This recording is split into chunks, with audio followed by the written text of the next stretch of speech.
We are another category that I was concerned with, obviously, is confirmed shots fired. We're up 15% this year from last year with 37 incidents of confirmed shots fired.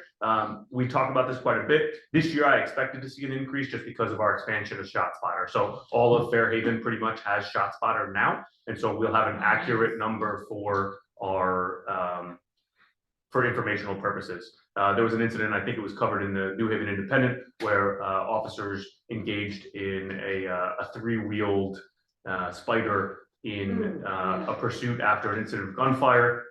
That specific incident, officers were faster to the scene because of our ShotSpotter technology. And so that was a great tool for us to use. It allows us to get to scenes faster. It allows us to collect evidence where otherwise we might not be able to collect evidence. So those tools are working for us quite a bit. I'm hoping that we have a couple of, I know we have a couple of officers coming off of field training, and so we should be getting at least 2 or 3 fresh brand new officers in Fairhaven. I will try to get them for the November meeting to come and introduce themselves. And I think that's about it. Velma, if you wanted to chat at all. Yes, that you'd like to let us know who that is. And Sure. Yeah. So Velma, do you want to introduce yourself, or would you? Sure, you want me to stay here? No, come up here so Come I right to the hot can see you on the camera. We're asking everybody to keep their comments as brief as possible because we have the late start, but please go ahead. Sure. But we know that what you have to say is important to most people. Good evening, everyone, those behind and those in front.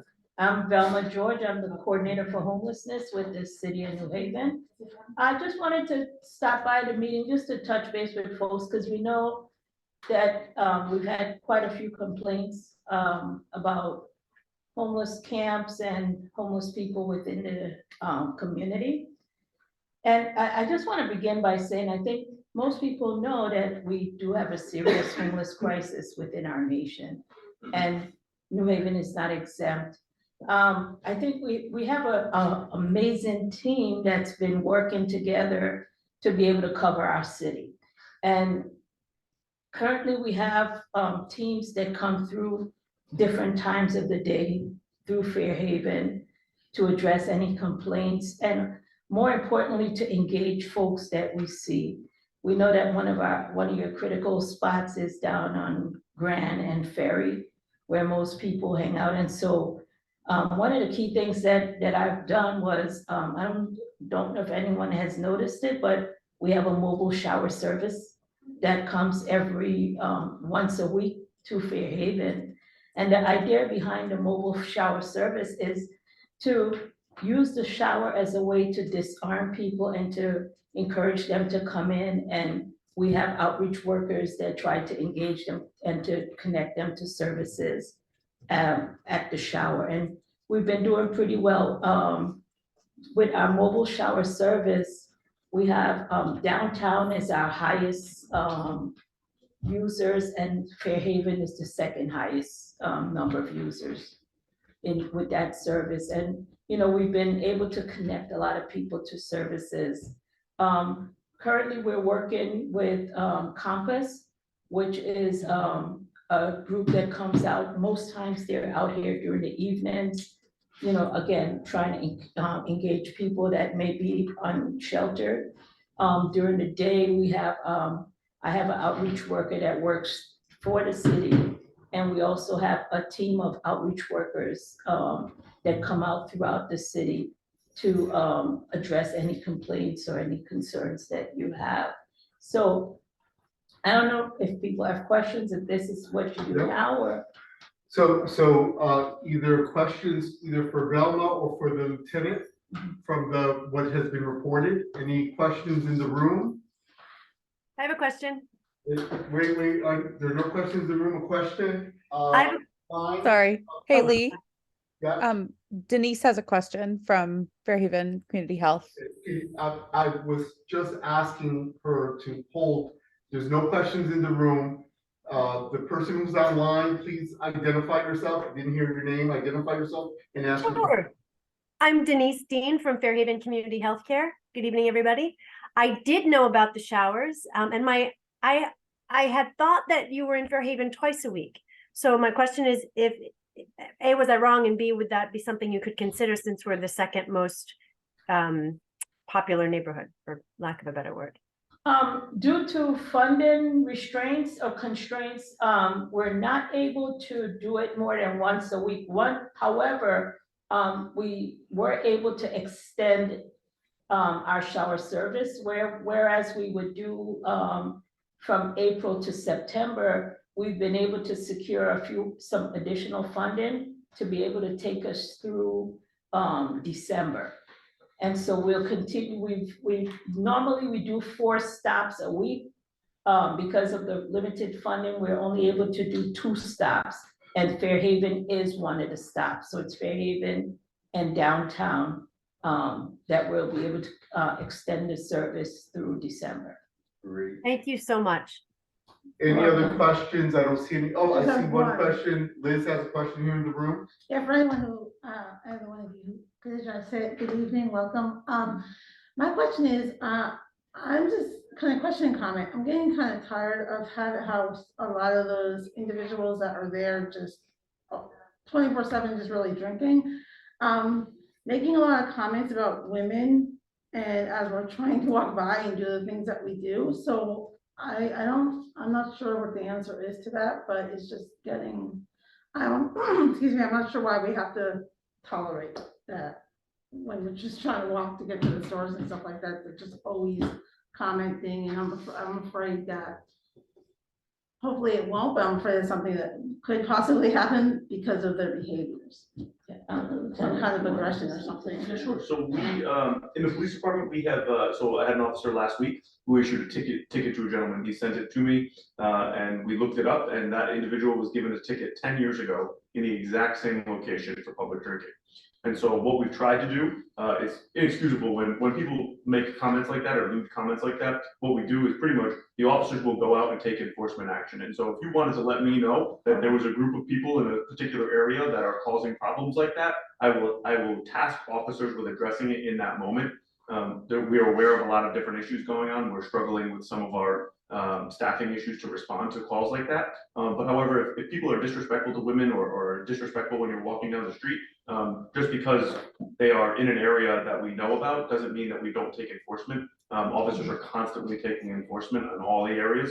But if there's an issue with a specific person or a specific group that is doing things like that, please let me know, and I'll either go out there myself or I'll have other officers go and take some sort of enforcement action on them, even if it's not necessarily related to the complaint that you made, but some sort of enforcement action. Thank you so much. Thank you very much. I don't see any other questions in the room. I don't see any other questions online. Are we okay then to move? I just wanted to make one last comment too. You know, Oh. I mentioned about the hot spots, and then I know one of the second hot spots is actually the rear of Fairhaven Middle School. And just wanted to share that we are actively working, a combination of city departments, including the police, are working to address the Fairhaven, the rear of the school issue.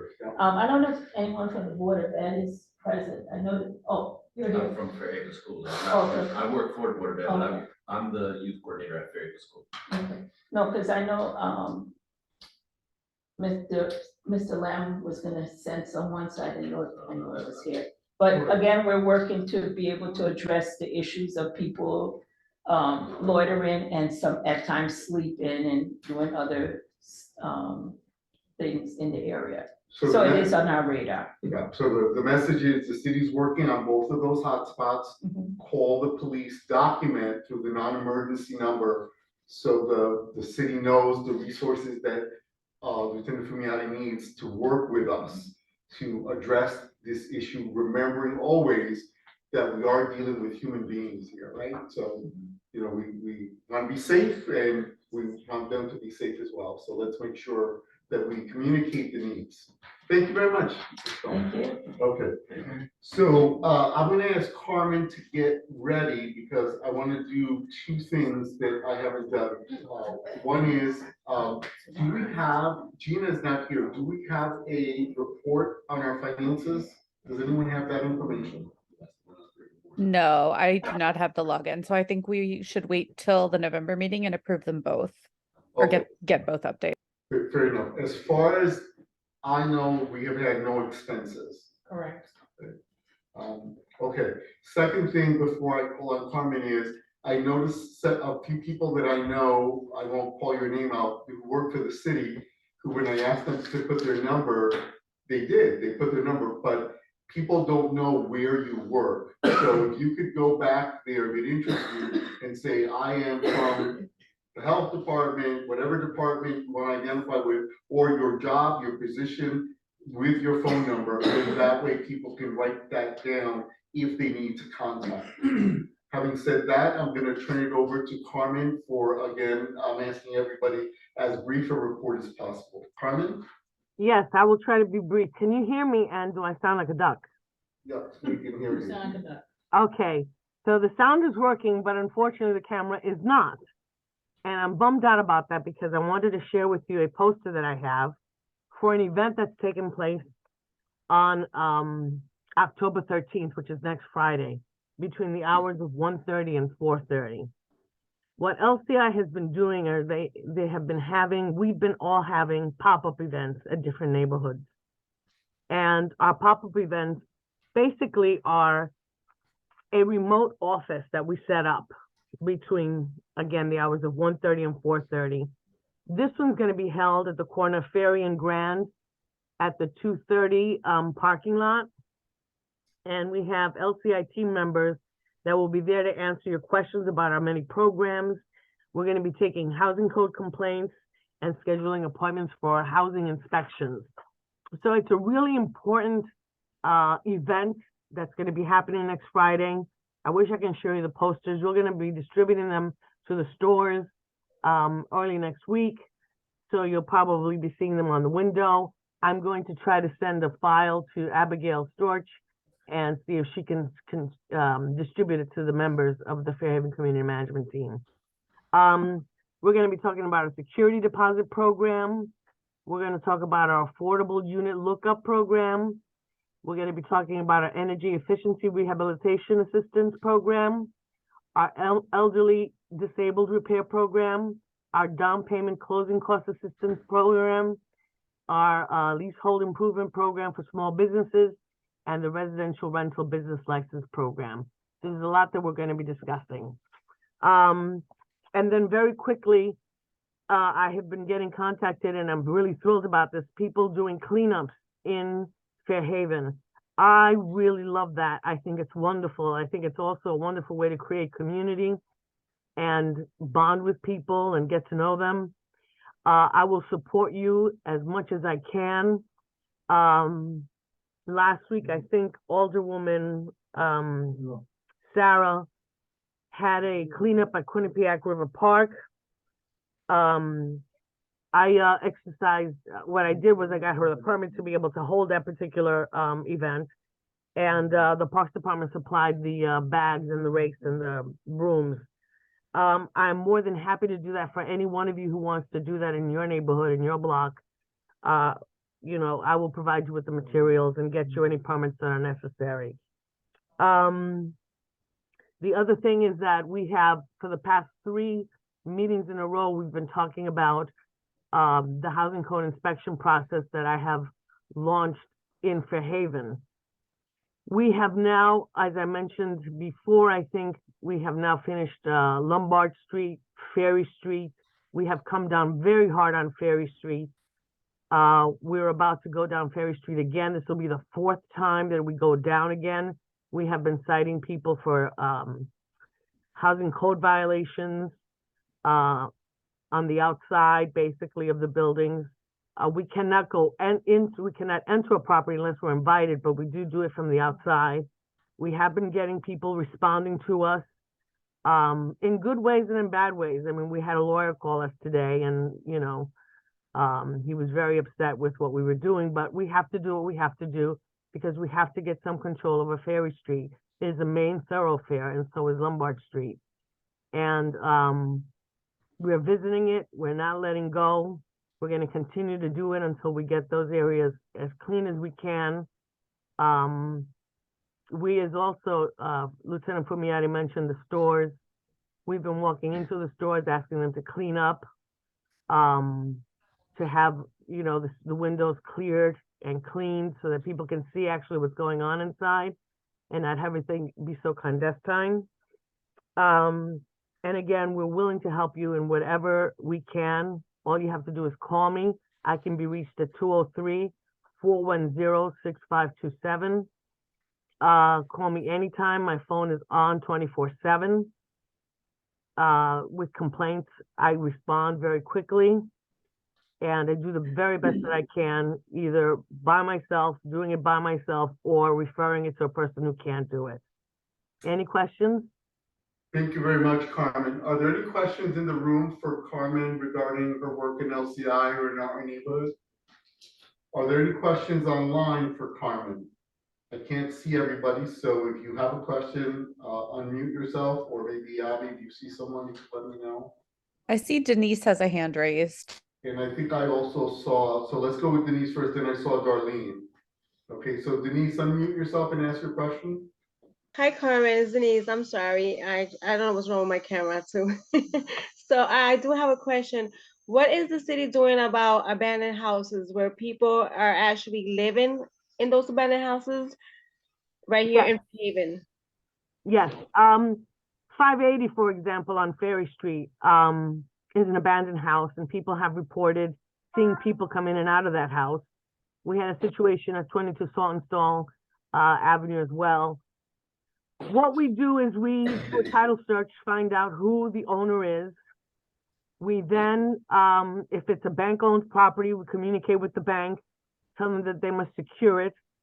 If we cannot get a hold of someone who owns it, the owner or the bank, we secure it ourselves and lien the property. We write notices of violation, and then we escalate that to a civil citation, which is $100 a day per violation. And the citation sits there until someone responds. So it could be thousands and thousands and $10,000s of dollars that'll cost people for not responding to the city of New Haven. So how long was the wait? Because I live right here on Woolsey Street, and right across is Exchange and Lloyd, and this situation has been going over a year. This has been happening since last summer. Well, give me the address. Hold on, Carmen, this is a perfect example when we've crossed over to general information to specifics. I'm gonna ask Carmen, Denise, to contact Carmen at the number that's on the agenda and also in the chat. And that's a particular case. We're gonna ask you to go ahead and talk bilaterally between yourselves. Carmen's phone is on all the time. Text her, call her to take care of that. Thank you. Thank you. Thank you for understanding these. Lieutenant Fumiati, do you have a point of order, or because I have other people and I can put your I name? just wanted to go back to that question on the chat there. It looks like there's a question about the Emmanuel Baptist shelter that I don't think was asked. Okay, so let's deal with these questions with Carmen. We'll come back to you on that. Okay, Darlene, you were next, and then I saw Dave Manon. But first, Darlene. Okay, hi, Darlene. You mentioned Lombard Street. Do you cover Lombard all the way up to Humphrey? Because I wasn't sure.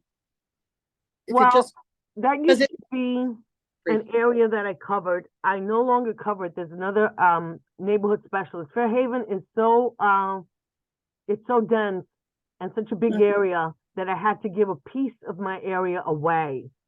Okay. And that's one of them. But I know what property you're talking about. It's a corner property. I had our guys cut the grass, and we eventually removed all the, you know, tires and other dump debris from that corner property. Lombard from Ferry to Humphrey is still Lombard. Okay. So should I talk to the person in charge, or you've already told them for that area? For that corner? That portion of Lombard, yeah.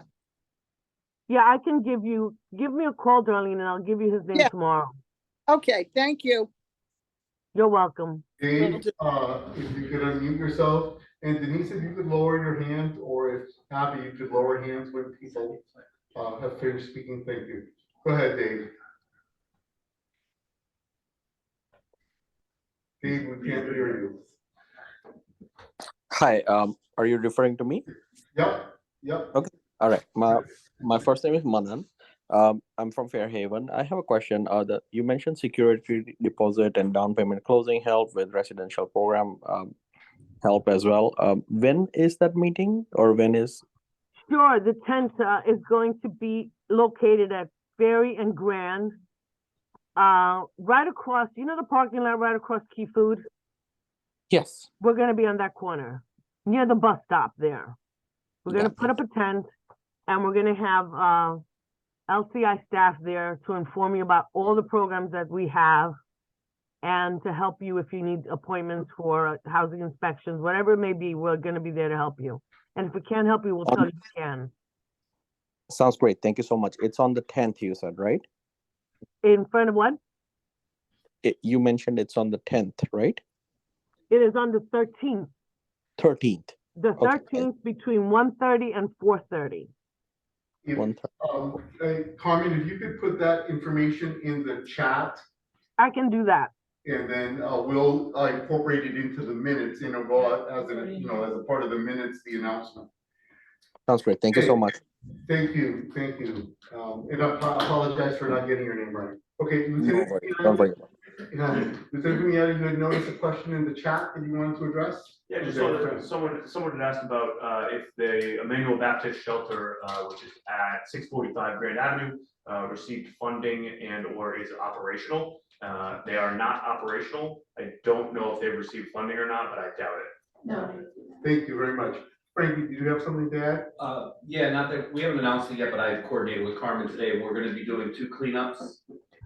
Okay, so why don't we put that in the announcement section? All right. Okay, and there's actually, yeah, in the announcement section.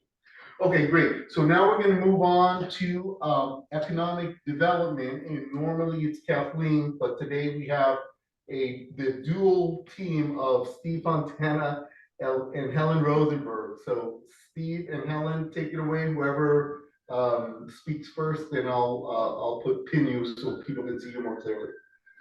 Thank you, Mr. Chair, very much. This is Steve Fontana. I am with Helen, and we have a very short presentation so that if we could share the screen, we could go through some slides and then take any questions as time allows.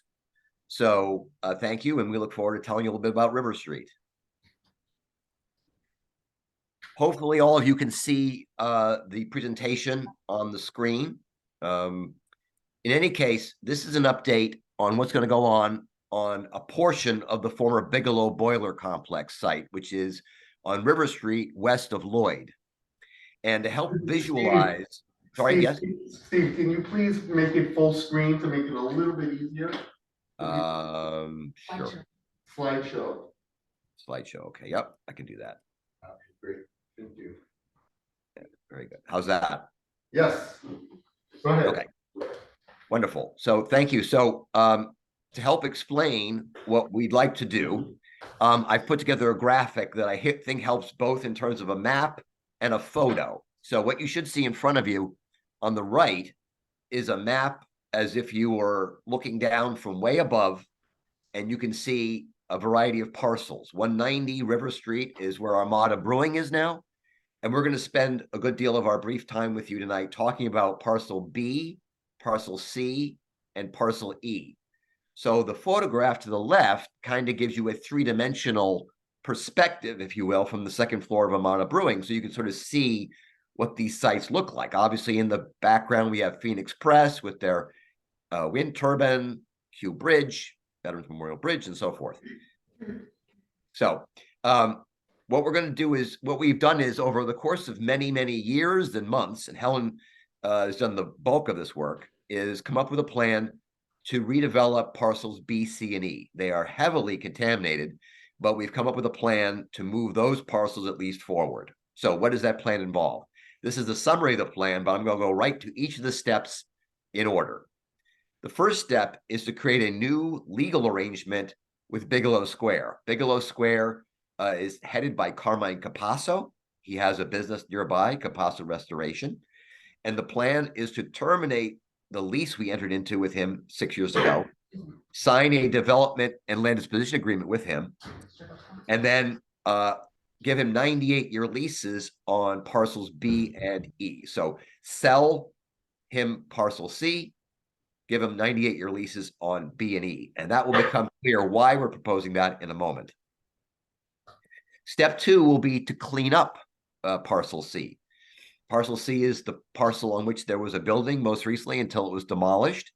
We've received almost $1 million from DECD, and we're matching it with another $400,000 of our own to remediate it to industrial commercial standards.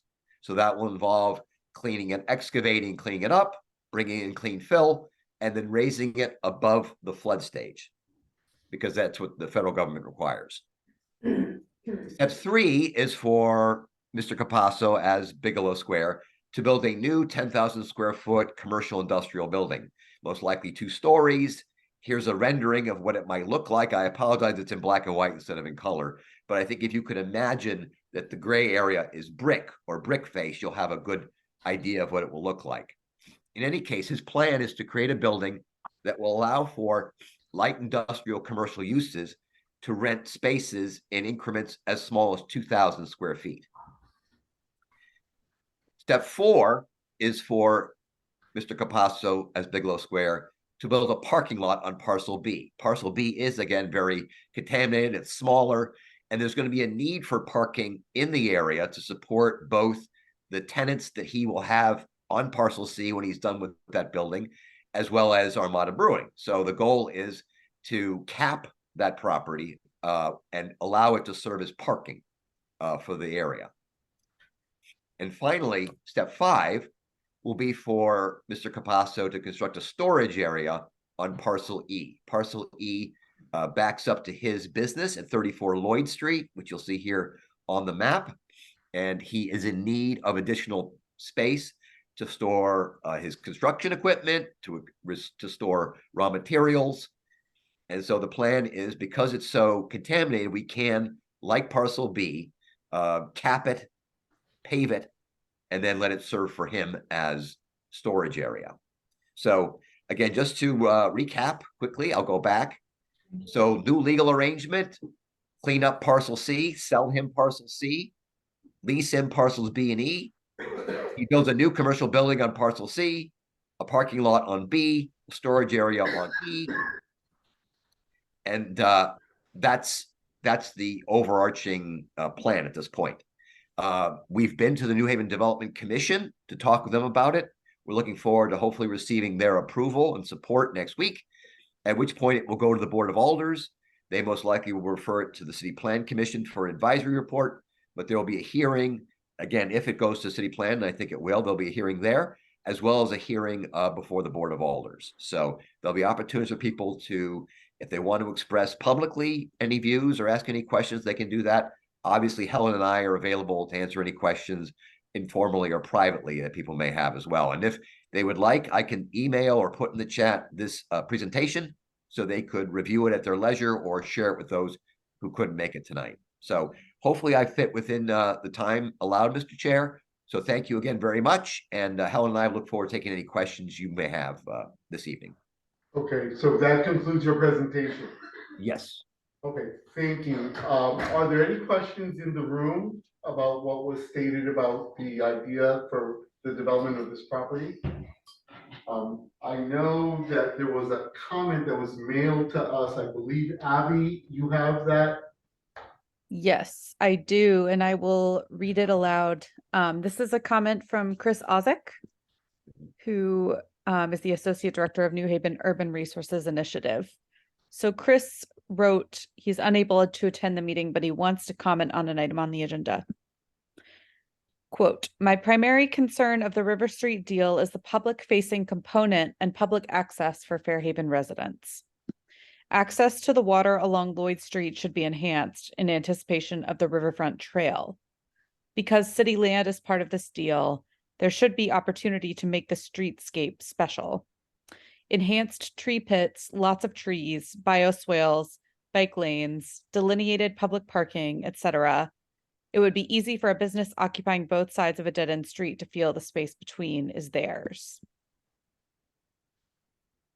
So concerns about the way that the riverfront piece is going to be stewarded for the public. I guess. So to put that into a question, Steve, Helen, are there any plans in terms of community benefit that would take into account any future trail and include trees and bioswales for the area? And if not, why not? And if there's anything we can do to request it, we'd be happy to write a letter of support in that area. Can you respond to this, please? Thanks, Mr. Chair. I'll defer to Helen initially to see if she's got a comment. I know that the property down by the water is still very heavily contaminated and will require a lot of cleanup. But I think generally speaking, I think Mr. Ozick's requests vis-a-vis trees and bioswales is something worth considering, and we'd be happy to sort of see what we can do on that. Helen, do you have any thoughts you want to add? No, but I mean, there's a lot of thoughts, but I don't want to take up everybody's time on how complicated it all is unless, there's further questions, but we're always happy to meet with Chris and go over his ideas and see which ones we might be able to implement. Can we state in the record that you have agreed to meet with him and that he can let people know in case anyone else wants to join him? Would that be a reasonable thing for us to? Yeah. Minutes? Yes, absolutely. Okay, so everyone online, everyone in the room know Chris Ozick is a landscape architect. If there's a tree planted in the last 20 years in New Haven, he probably had a hand in it one way or the other. And he loves this neighborhood. So I would urge you to support him in this effort and to take his lead because of his expertise in the area. Any other questions online or in the room? I don't see any in the room. I don't see any online.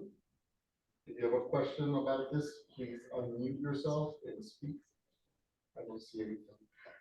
Thank you very much, Steve. Thank you very much, Helen. Anything else on, I apologize for that thing that keeps coming across the screen. This is not a computer I normally use and I have to be careful when staying on the side here. But anything else on economic development, real quick, Steve or Helen, that we should know about? No, Mr. Chair, we did not have anything particular to update you on tonight. So I will table that idea at this point and defer to next month if we can.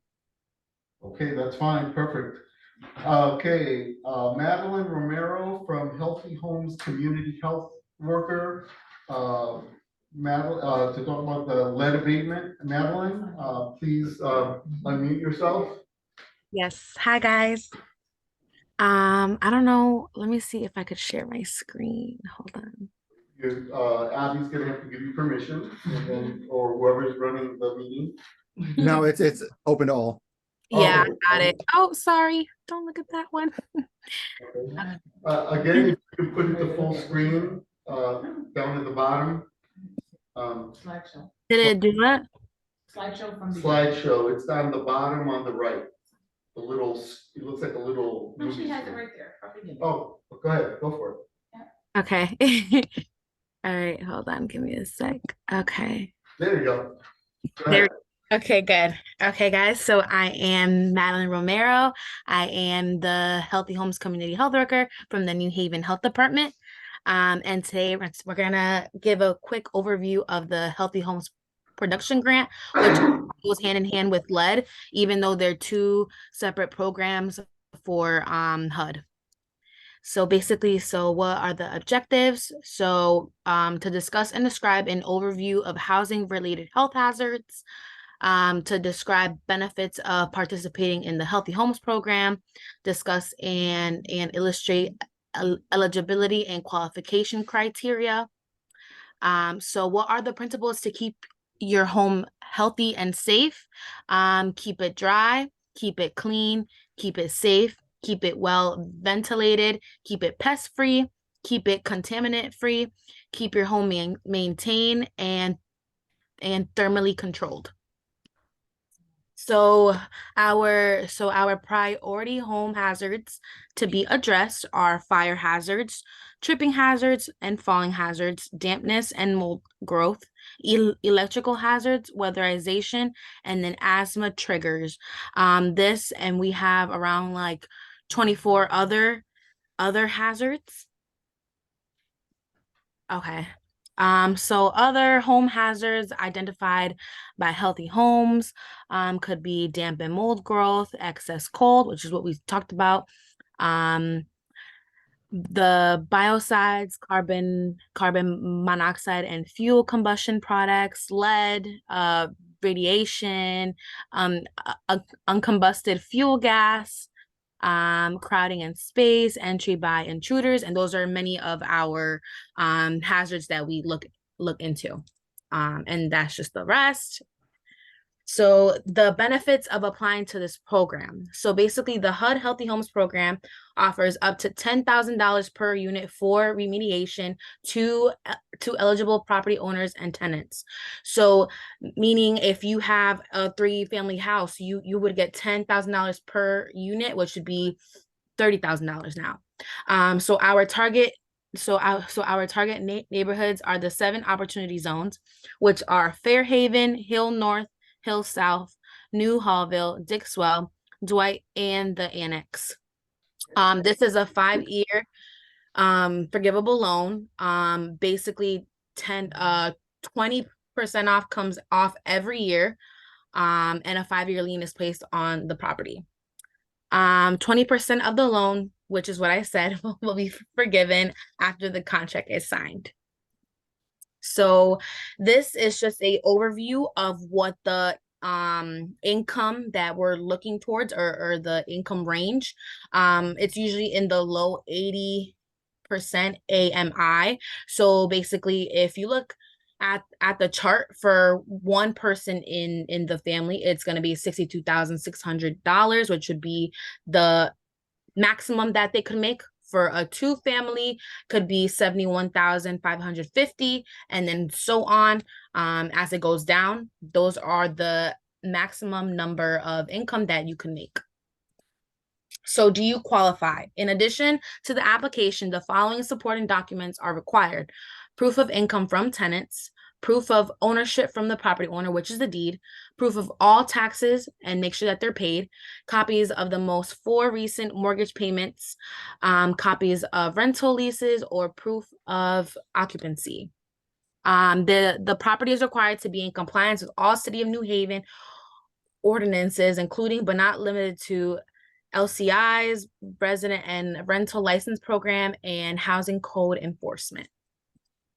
So this is what I do and what I can assist you with, which I can help you with your app and basically filling it out and check if you qualify. I do the Healthy Homes assessments, which I come to your home and I take pictures and take notes so we can properly assess the home and see which hazards are the most that like we see, and basically try to sort it out with you where the funds will go to. So I also do walkthroughs with the contractors that are through the city, through your home, and basically what we do to make sure that the contractors are doing the job up to notch is we split it up into 3 payments, and the last payment is after we go do our final round and make sure that everything is well. So you don't have to worry that, I don't know, a contractor does a really bad job, because we are on top of them every single time.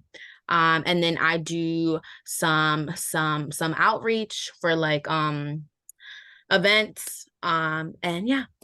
So our summary, which is the New Haven Health Department is working towards making all families and homes in New Haven safe. Our goal is to provide safe homes for all families in New Haven by mitigating housing-related health hazards. And then the New Haven Health Department has full funding to help remediate housing-related health hazards in your homes, and we encourage you to participate and work towards making families and homes safe. And if you want to contact me or the project manager, which is Jamaica, those are our numbers.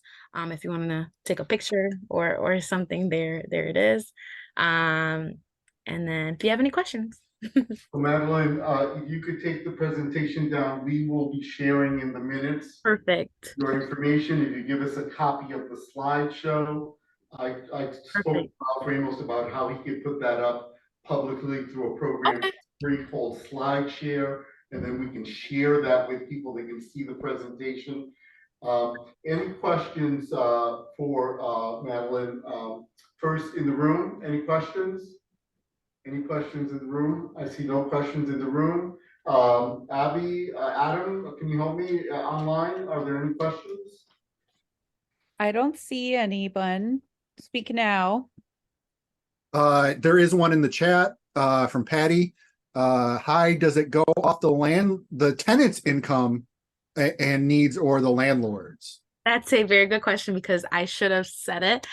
Basically, we go off of the tenants' income because most of them are on Section 8.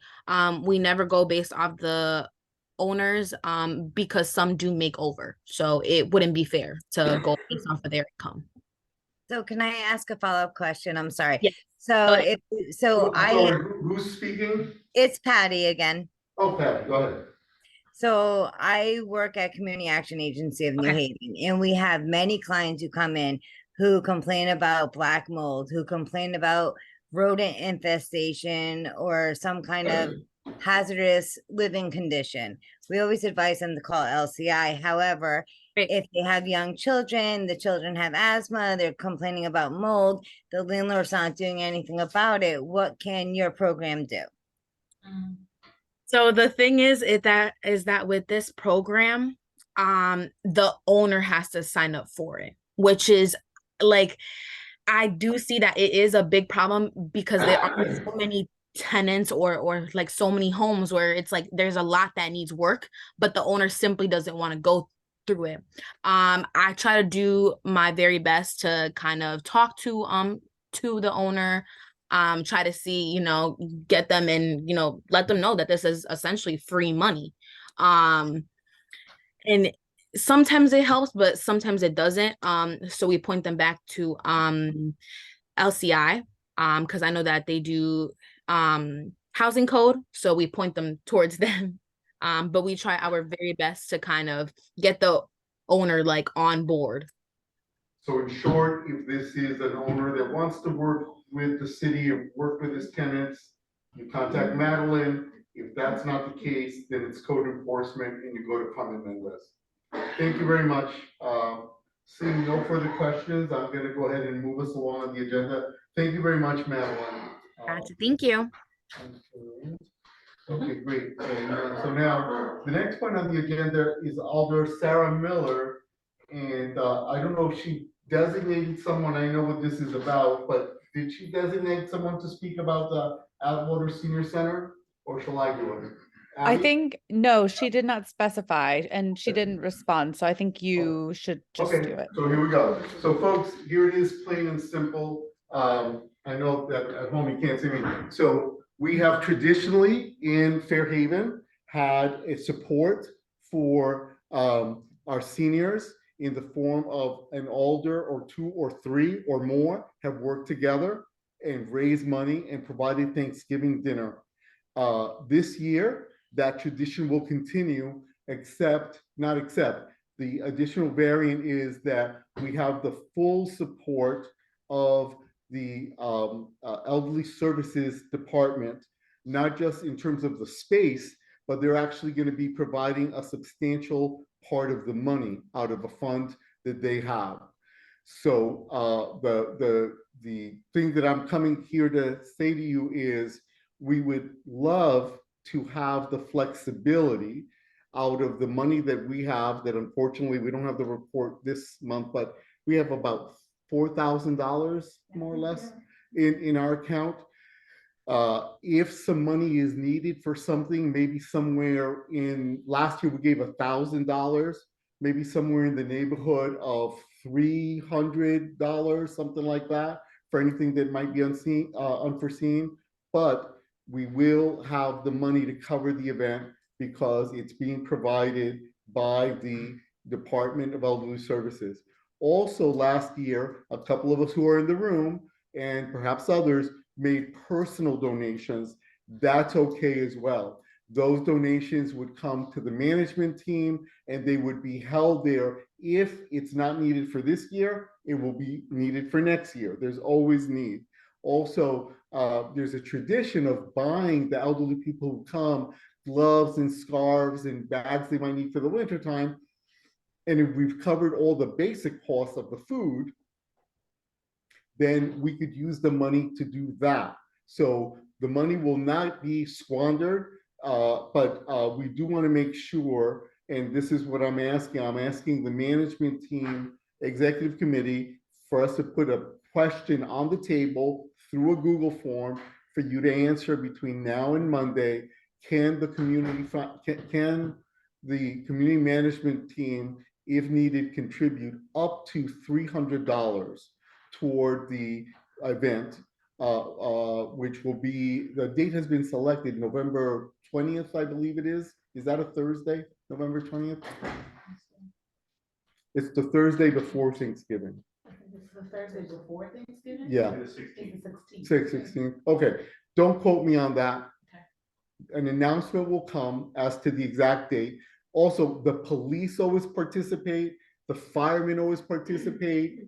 Jose, you've done it in years past. Who else? Please tell us. Jose Crespo, Alder from Ward 16. I'm the Alder in Fairhaven area, Ward 16.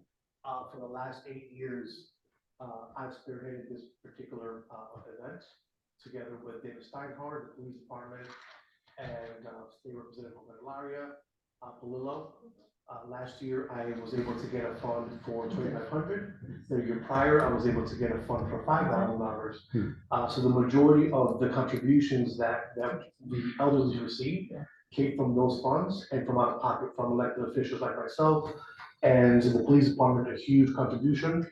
Prior to that, David Steinhardt also contributed tens of thousands throughout the last 8 years, and we were able to successfully. So we've already spoken to the organizations that provide the scarves and the sweaters and the jackets, as well as the food and everything else. So, there is opportunity I'm then. glad that this is being announced, because as a matter of fact, I was going to announce it when I was going to talk about the another year where we're going to provide the elderly services or the elderly an opportunity to have either Thanksgiving dinner, Thanksgiving lunch.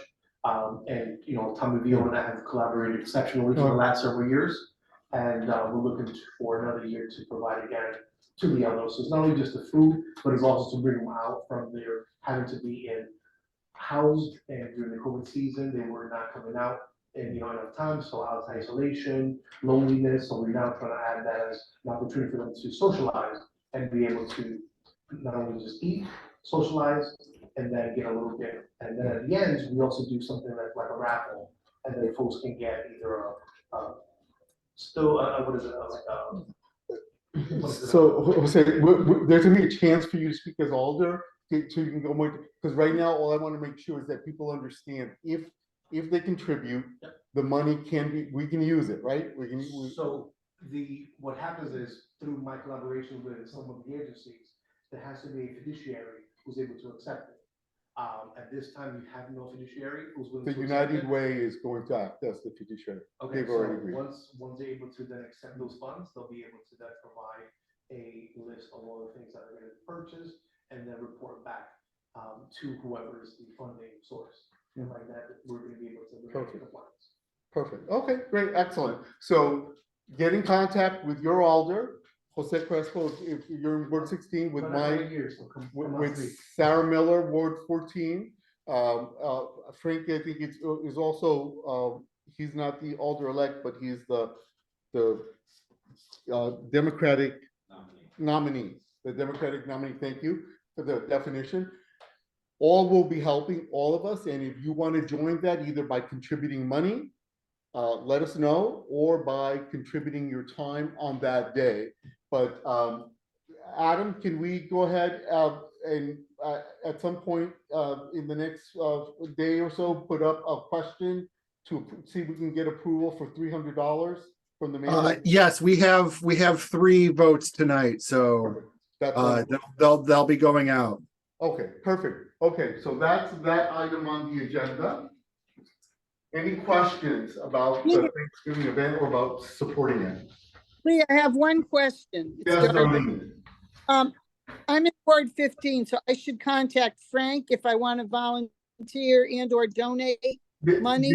Let him know, and then however that's gonna be funneled, if that's funneled to So that's Jose Crespo. No, you should follow that to Ernie Santiago, who's the current owner.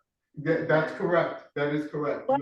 Yeah, so through Ernie, you can do it, and, at the end of the day, the alders are gonna organize among themselves who's gonna be in charge, or who they're gonna delegate to be in charge of volunteers, and all of you who contact anyone will then be funneled to that person who'll be the volunteer coordinator. Does that- Okay, Yeah, okay. Thank you. I will Thank do you for that both. clarification, Alder Crespo. Any other questions on this item? Seeing none in the room and none online, I'm gonna move us along. Okay, so now we have topic Redentes Package Store request for a letter of support for the Liquor Commission to remove a license from Redentes Package Store. First, we're gonna ask Eric to speak. Eric Gonzalez is the representative of the Grand Avenue Special Services District, the nearest thing we have to an association of businesses on Grand Avenue. And then I know that other people have comments about this as well. But Eric, if you could tell us why the GASB is supporting this idea and requesting a letter of support, that would be greatly appreciated. Okay, wonderful. Good evening, everyone. My name is Eric, newly the president for Grand Avenue Special Service District, brand new commissioners. I've spoken with many of the residents and the business owners on Grand Avenue through Blashley, Ferry, Popular, and we keep hearing the same story regarding Redentes Package Store. I've also spoken with the business owner in terms of what he does when we have excessive loitering, people passing out, drinking, and we've attempted to remediate some solutions, unfortunately without success.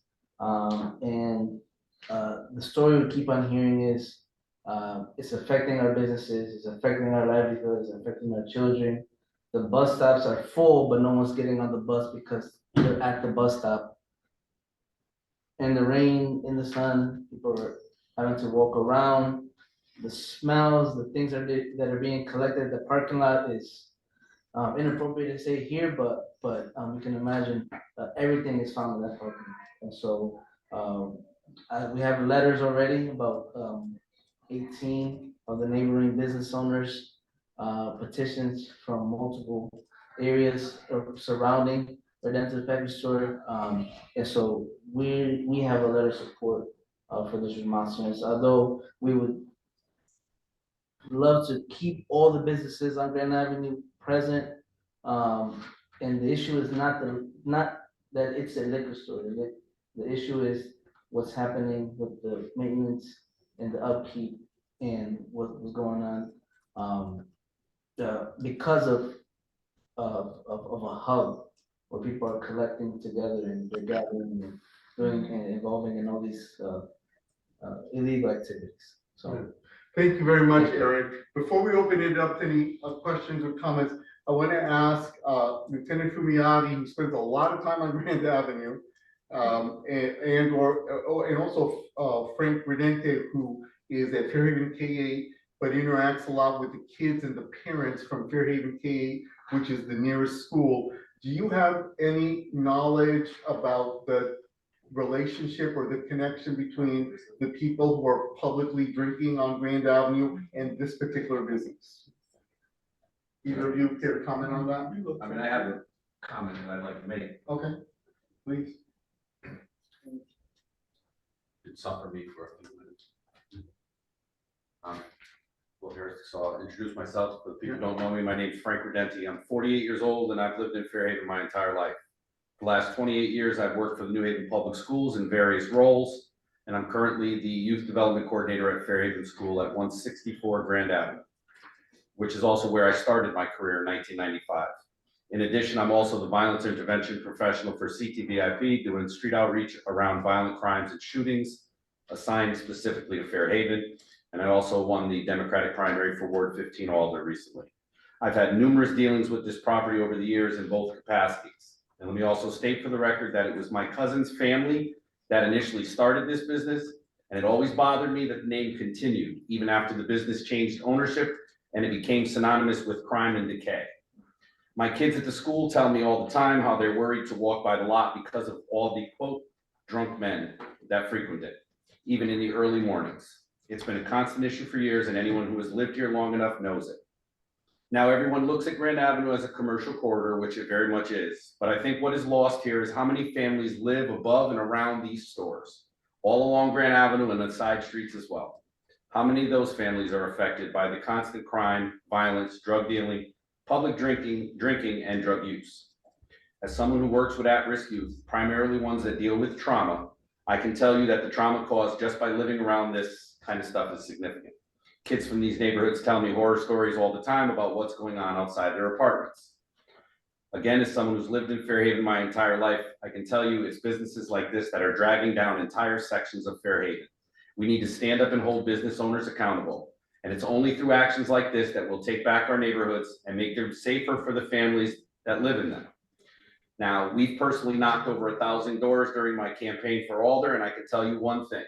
The families of Fairhaven have had enough. And I did not just run for office to represent those people who can vote.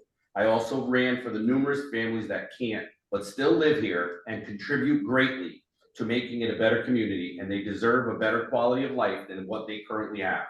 If we want a better Fairhaven, we have to make it so. Thank you. Anyone else in the room want to say anything about this situation before I turn it over to people online? Yes. Yeah, thank you.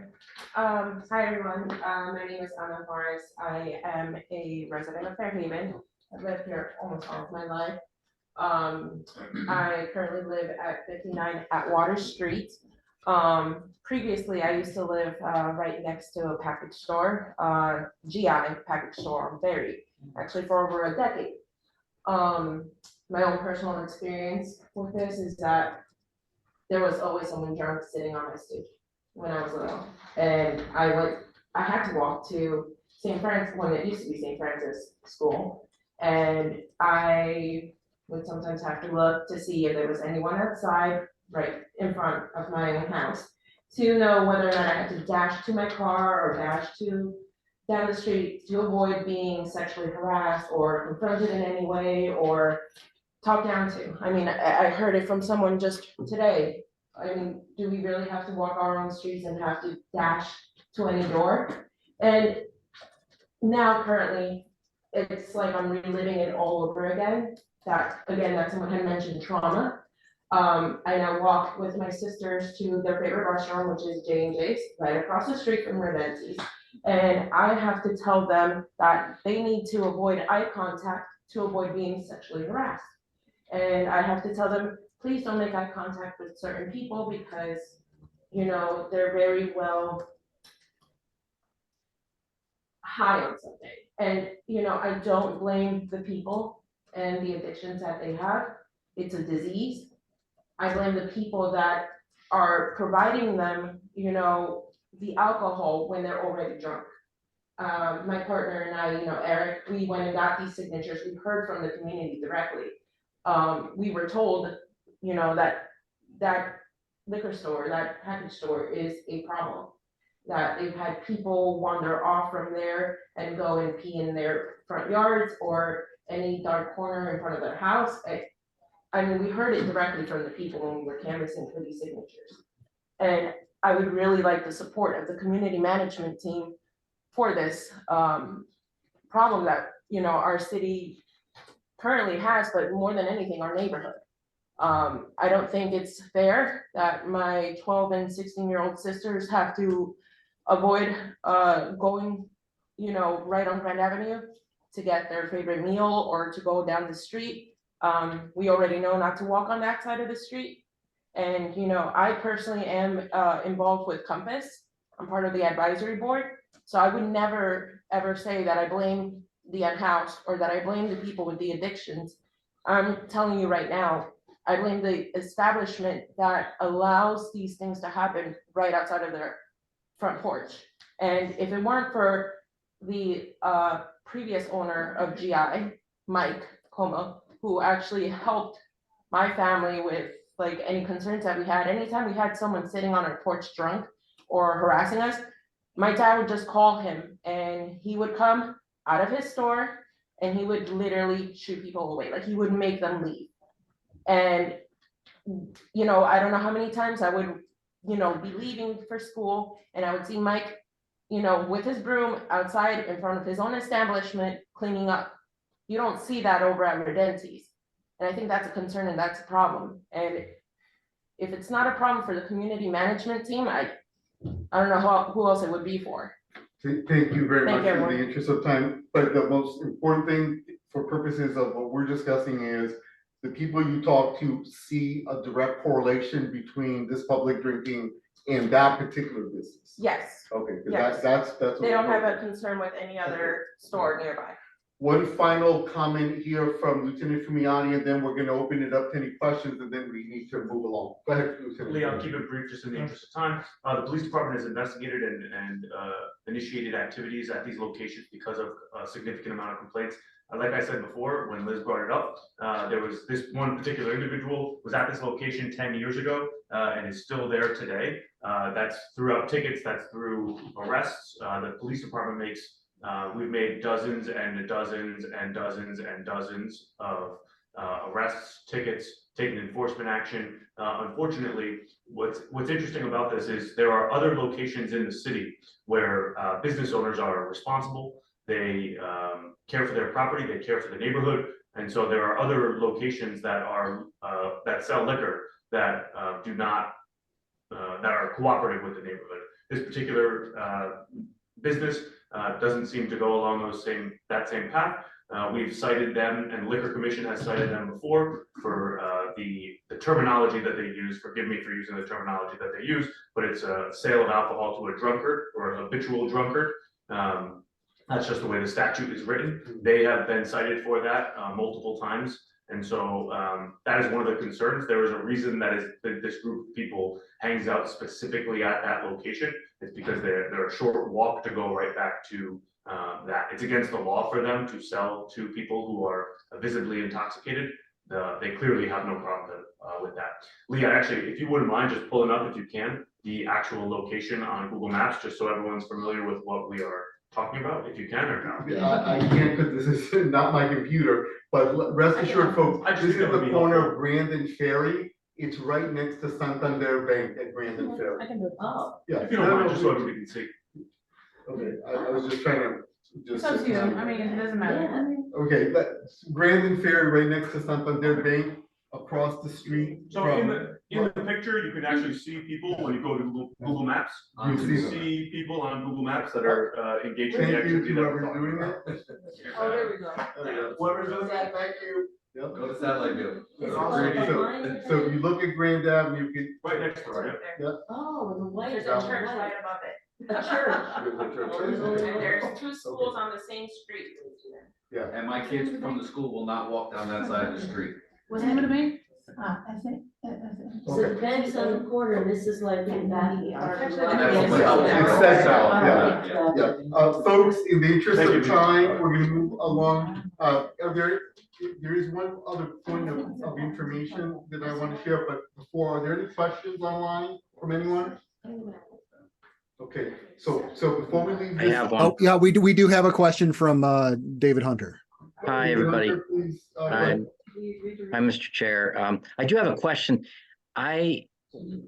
What is the procedure that we're doing with regard to Redente's package store? Because I thought I looked online and their license is not coming up until August, I believe. So what's the process that is allowing us to have a hearing with There is them? no way we're gonna conclude this meeting tonight on time. If we answer that question, you can ask Lieutenant Fumiati, you can ask Alder Sarah Miller, Will and do. they'll fill you in. let's get in the record, Christina, to ask for a summary of what that process is to include in the minutes, so that we don't exclude anyone else that wants to know, but we just can't cover it right now. Is that Great. okay? Excellent. Perfect. Okay, thank you very much. Just a point of clarity, Yeah.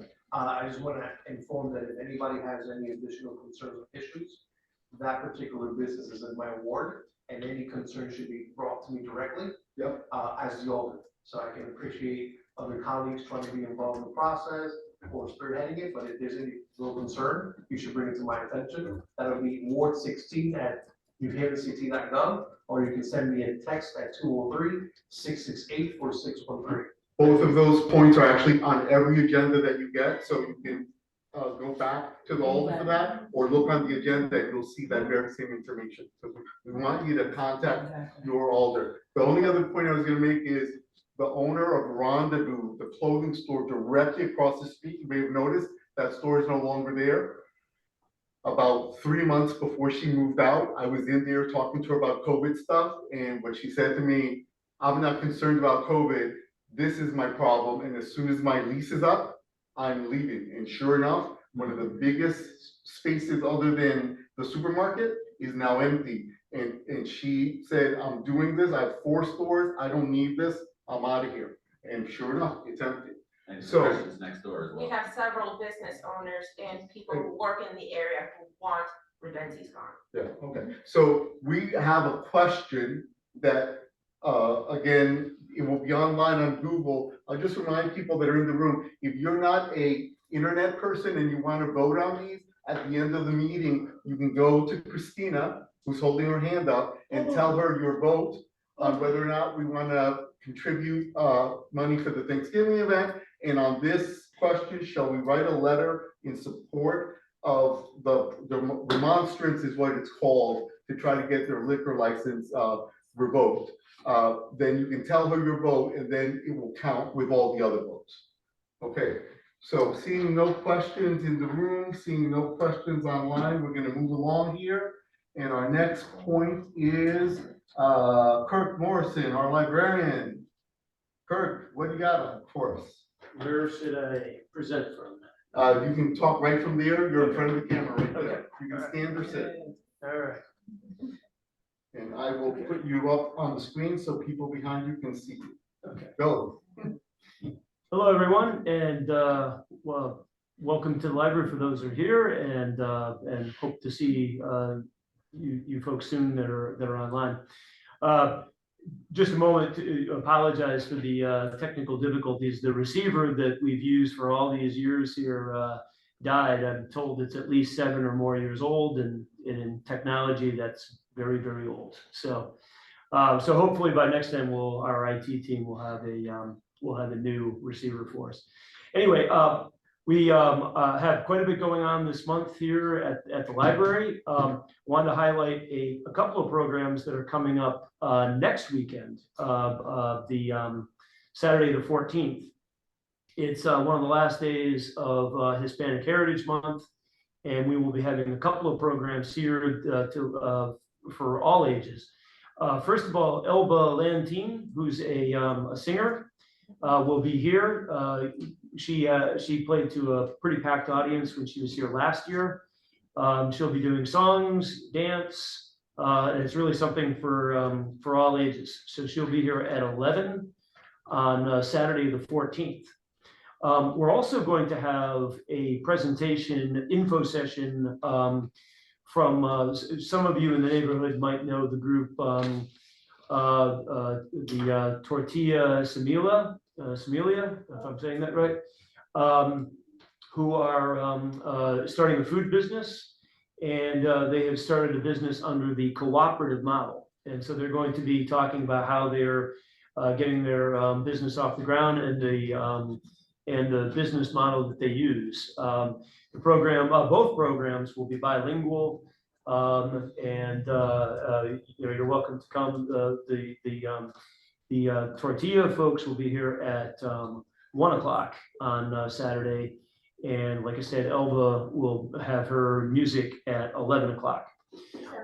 The other thing that I wanted to bring up was we're continuing to look for volunteers for the income tax assistance program that we would like to be able to run here in the during when tax season comes up, but it can only get off the ground with volunteers. So if you're interested in getting the training to be a income tax volunteer, let me know, and I'll pass along your interest to Nick Brundage, who had done a presentation here back in the summer about it. But we would like to be able to provide that free service for income taxes, but can only do it with trained volunteers. So if you or anyone you know might be interested, let me know. And that's it. Thank you very much, Kurt. Just one slight correction. So you said about organizations. So the organization is called the Semilla Collective, the Seed Collective. It's a tortilleria that they're planning, Mexican tortillas, and they've actually identified a location and have a substantial loan already. This is going to be a business on Grand Avenue, and if you'd like to learn more about it, be here at 1 o'clock, and if you have time at 11, come for the music. So that's this Saturday. No, the 14th. The 14th. Don't come here this Saturday. No, don't come this Saturday. 14th. Question. Do you still have the club behind the desk? We might still have. Yes, I saw it. You saw it? Okay, yeah, we have one. Yeah, so we have one. Like a weapon? No. The club for the club. Sometimes I wish we had the other. Yeah. Sometimes you wish it. Okay, so let's move along. The club for the car is available to whoever needs it. Okay, any questions? I can't see everybody online. Any questions? I don't see any online. So I see none, no. Okay, so here now we're gonna turn it over to Adam, who's gonna tell us about the bylaws update. Right. So first off, I want to mention, I'm sorry I'm late. I had work stuff, but we do have quorum this evening. So we can vote on a whole bunch of stuff. A couple months ago, we got together with a bylaws committee and discussed ways we can update our bylaws to include things like Zoom and all these other things that might happen in the world of pandemics and whatnot. We managed to go through most of that proposed bylaw, and people were good with it. There were a couple points that we had differences that people had problems with. So tonight, I want to bring to you these last 7 points with our new edits and see if there's any more problems, and if not, we can vote and see if we can get these new bylaws going. So I'm going to share this. And I know Lee's going to tell me I got to turn it into slideshow mode. All right. So there's very few things. We passed most of the things people didn't have problems with. We got through all the stuff with, like, Zoom and all that kind of stuff. Most of the problems were just minor language issues. In the last draft of this, we said that both co-chairs and 2 officers will have to be at all meetings. We don't always have both co-chairs at a meeting. And so we say at least one of the co-chairs has to be here and 2 other officers. Otherwise, that's not a meeting. We'll have to postpone. Does anyone have any problems with this wording or ideas? All right. There's a question in the room, Claudia? Yeah. It's just a comment and nothing to be against, so nothing is wrong. But I just want to let you know, as a co-chair, and you observe as a co-chair, you're not obligated to be in any of those meetings. The purpose of that co-chair is to be active in the time of elections. There's no board order in here.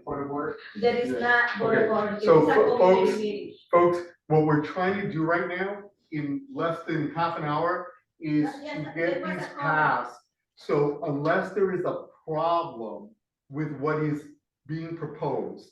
That's what I'm saying. There is not obligation for a co-chair to be in part of the duties. These are our bylaws that, okay, but please, Flo, this is our bylaws that we are deciding on as a community. We as a community are saying that we want to have a co-chair, one of the two co-chairs, and so 3 out of 5 people that are on the executive team, so that there can be a sense that the leadership that was elected is running the meeting. That's all we're saying with this. Mr. Chair, That's all we're saying. I Yeah. believe she's misinterpreting. the Okay, motion but, for- but it doesn't matter because I'm just making the point right now that we're not discussing that. All we're discussing is, does this body called the Fairhaven Community Management Team want to didn't grasp- make You it? didn't grasp what I was saying.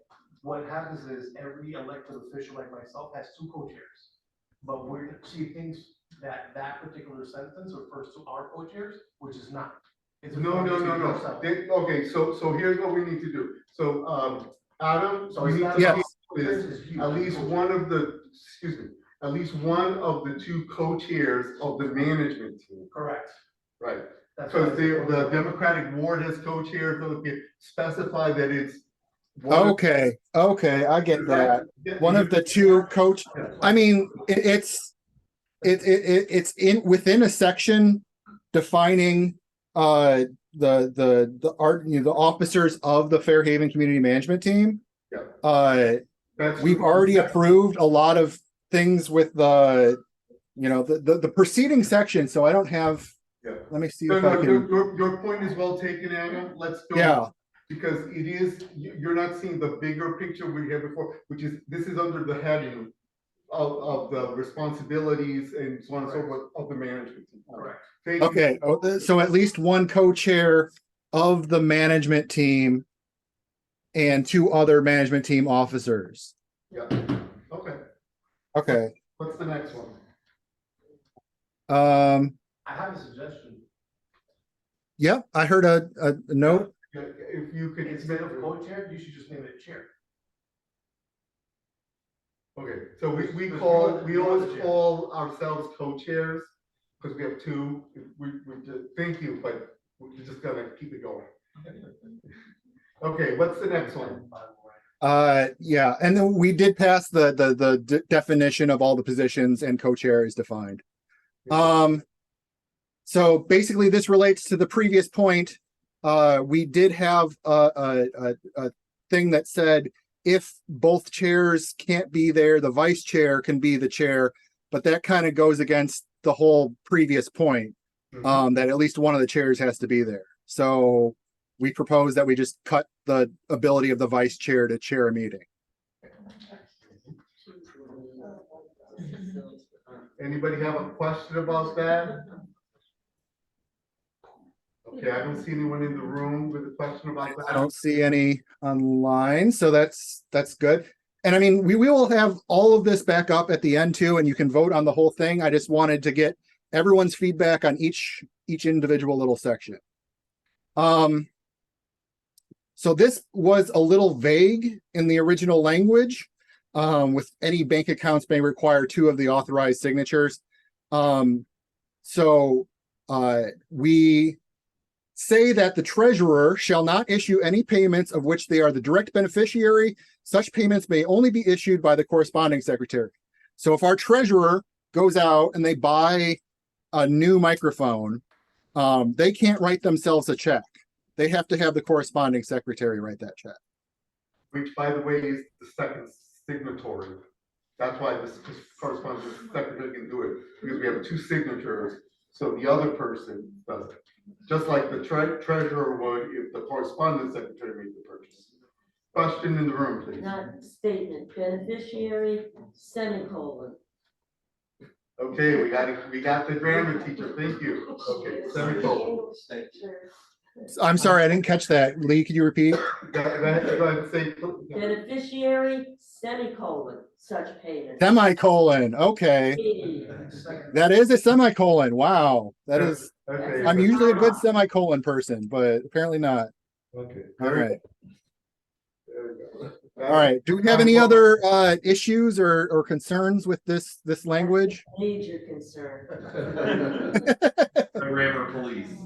Yeah. We need them, and we need everybody to make this community work. Okay, next one. All right. Section F. Wait, wait, what's going on? Oh, sorry, something happened. There we go. Did I double put this in here? Oh my God. Okay. 1 second. I need to pull up the bylaws themselves because I copy pasted the. Oh, You have it twice? I did something weird to this. I messed this up. Basically this section, this section was going to be the recording the counterpart of that, of if in the event that the treasurer needs to be reimbursed for something, the corresponding secretary is responsible. I don't know what I've done with this. I'll fix that, but it's basically the inverse of this. And so at the end of the corresponding secretary section, it just says, in the event that any payments of which the treasurer is the direct beneficiary, the corresponding secretary must issue those payments. Okay, that is, even if it's not written, it's clear. And so does anyone have a problem or a question about that? If not, we'll allow you later, you can later on make the fix.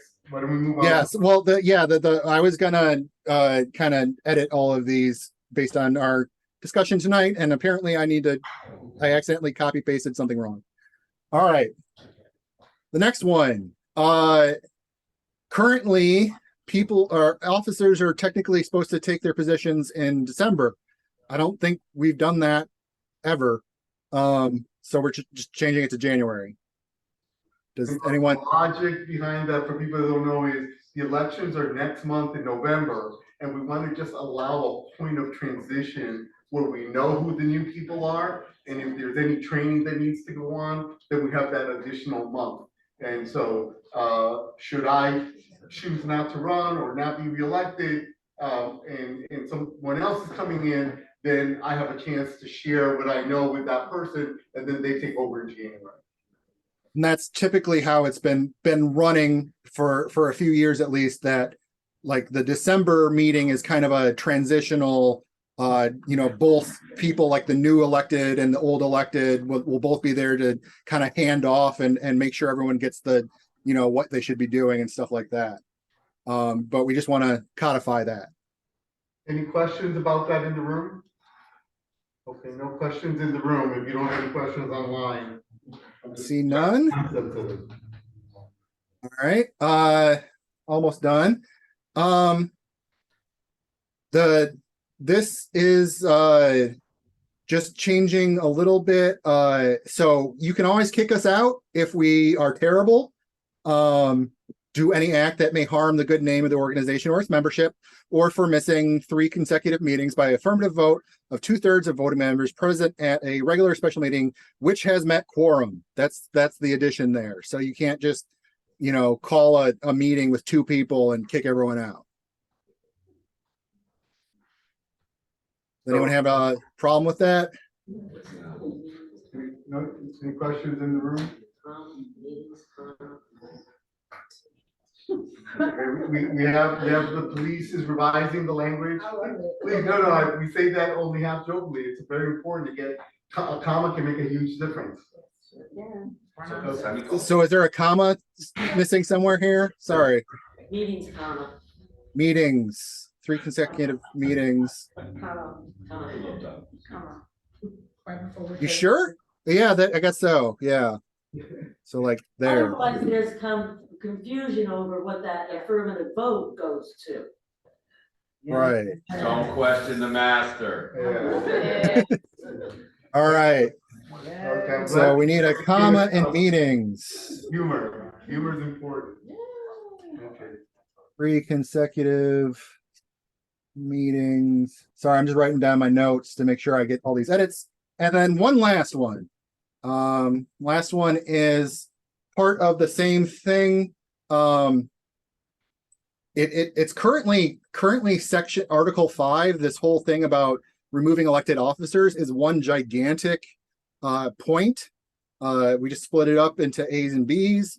And in the event of a proposed removal of an officer, the petition to remove and the reasons for removal shall be presented to all the members present.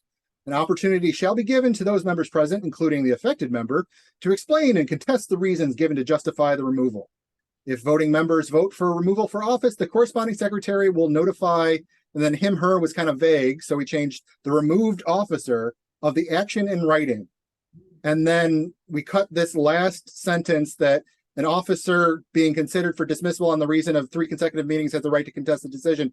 Well, we just said right here that you have the right to contest the decision, so it doesn't need to be said twice. Good point. Is that it? That's the last one. That's it. Okay, wonderful. Okay, so explain the process for how we're gonna vote on these, please. Yes, so I am going to make the edits mentioned here this evening to this. So you might want to hold on the vote unless you are just super confident in me. And then I'm going to,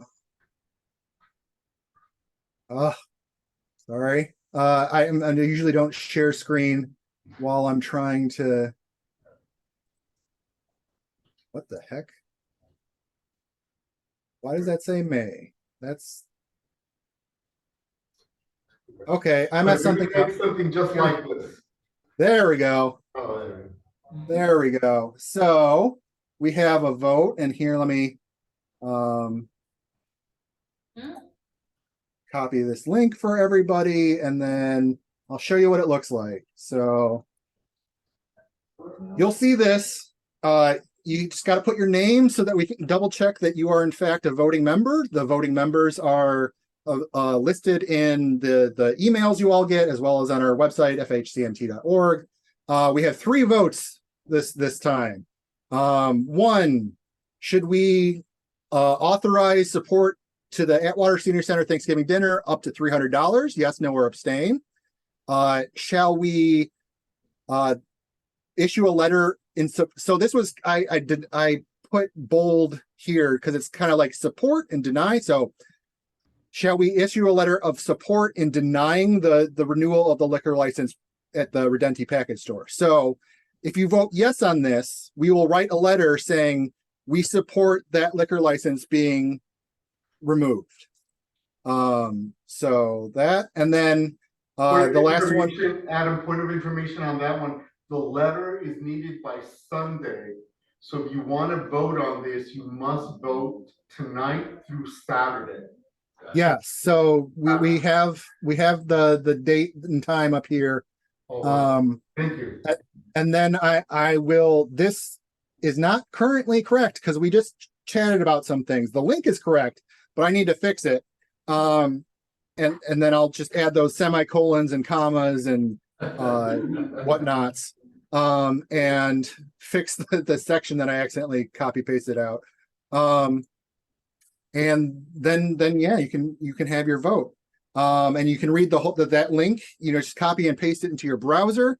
You can read the whole thing from start to finish. We didn't go over the whole thing this time because we went over the whole thing a couple times ago, and there's a whole bunch of stuff that nobody had a problem with. So, and if you hate it, say no, and then we'll have to try again. So thank you for that, Adam. So just remind people, you can vote tonight if you have the confidence that Adam will in fact make the corrections. We have proof that he in fact does fulfill his word. By when will the vote document link go out? Well, I'm putting it in the chat right now. Okay. And then Abby will put it into our after meeting email. Tonight, and before midnight tonight. And if you're not going to vote online for whatever reason, if you're in the room, please walk up to Christina. We're holding her hand up right now and tell her what you want to vote on each one of these items. Okay, thank you. With that said, just want to announce board elections are next month. I am gonna place myself in nomination for that. And I do need a second, if anyone would be kind enough to online. Who's doing that? You got 3. Okay, so I got myself. 3 seconds. 3 seconds. That's all you get. Peace and wine. So I'll take that, and then, others will then decide when they want to place themselves in nomination. The elections are next month. And then finally, Amanda Rivera, presente in the room. Amanda has a 1 minute, we'll give you a minute and a half. Yes, I'll be very brief. Announcement. Quickly, sorry. We'll see you online. Amanda, We'll see you. sorry. Just quickly before you begin, Adam, just a note, that link actually sends us to May 2023. Okay, I'm all over the place. All right. Or it's actually the right questions, but it just says May 2023 at the top. So. Oh, all right. That does say May 2023. All right, thank you. Okay. Yep. So he'll correct that, and while he's correcting that, I'm gonna remove the pin, and I'm going to focus our attention here now on Amanda. Amanda, please. Okay. Hi, my name is Amanda Rivera. I am a PhD student in the Department of American Studies at Yale. I am currently doing an oral history project with Puerto Ricans in New Haven. Specifically, I'm just asking if folks who either currently live in New Haven or have lived in New Haven who identify as Puerto Rican, they want to sit down with me for about an hour and just sort of share their stories. I'm working with. We are in the process of crossing. Yeah, okay, we know, we'll be out in 2 minutes. Thank you. Yeah. Go ahead, Amanda. It would be about an hour of your time. I'm working with Kirk to, once we contact, to speak in one of the study rooms, upstairs, or if there's another location that is better, we can meet there. And I'm also working to see, I'm wanting to make these oral histories publicly available. I've actually been in touch with folks at Acme Inc. About possibly creating an exhibit there. We'll be speaking about that next week. I'd also love to offer them here to the New Haven Public Library. Still working out the details of how that's going to be navigated, but I just wanted to make you aware. I did bring a couple flyers with me today. They should also be, I think, in the minutes that will be distributed. But So we'll ask Christina to put that information in the minutes. Yes. It'll be here at the library. Anyone who is Puerto Rican or knows someone who's Puerto Rican who would like to participate, point them to Amanda. Muchas gracias. Thank you very much. Okay, so folks, we have made it to the end of our agenda. Late, just a quick announcement.